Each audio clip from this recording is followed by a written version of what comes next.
आज 64वा महाराष्ट्र दिन आहे। मुख्यमंत्री एकनाथ शिंदे यांनी हुतात्म्यांना अभिवादन केले आहे। तर नागपूरमध्ये उपमुख्यमंत्री देवेंद्र फडणवीस यांच्याकडून ध्वजारोहण करण्यात आलं।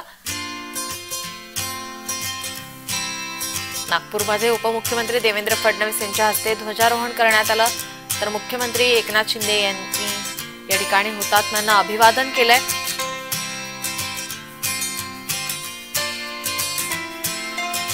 आपण हे दोन्ही दृश्य पाहतोय।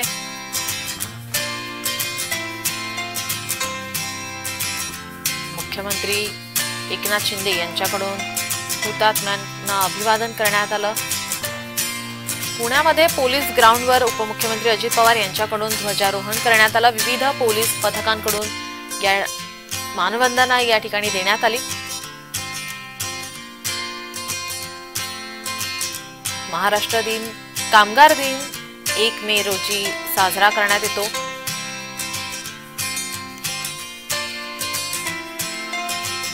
आपण ही दोन्ही दृश्य पाहतोय।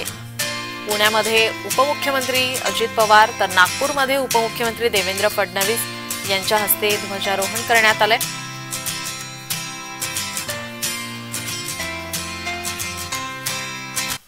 आज 1 मे महाराष्ट्र दिनाच्या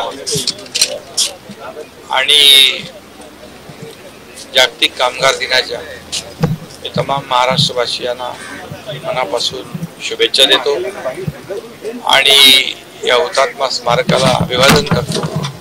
106 हुतात्म्याने आपल्या बलिदानाने मुंबईसह महाराष्ट्र मिळवला तो हा दिवस आणि महाराष्ट्रात मंगल कलश आला तो हा दिवस। ज्यावेळेस महाराष्ट्राची राज्य म्हणून निर्मिती झाली त्यानंतर महाराष्ट्राने केलेली प्रगती ही आपण सर्वांनी बघितली आहे। आज देशामध्ये सर्वाधिक निर्यात करणारा राज्य म्हणून महाराष्ट्राकडे पाहिलं जातं। आज आपण पाहू शकतो की मोठ्या प्रमाणात स्टार्टअपची एक इकोसिस्टीम महाराष्ट्रात तयार झाली आहे आणि देशामध्ये सर्वात जास्त स्टार्टअप्स आणि सर्वात जास्त युनिकॉर्न्स हे देखील महाराष्ट्रामध्ये आहे।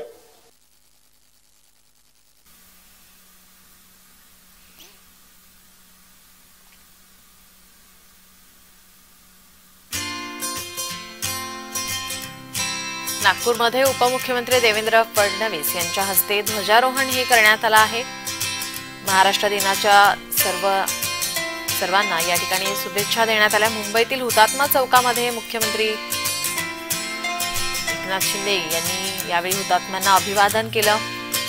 शिवाजी पार्क येथे मुख्यमंत्री आणि राज्यपालांच्या हस्ते ध्वजारोहण करण्यात आलं।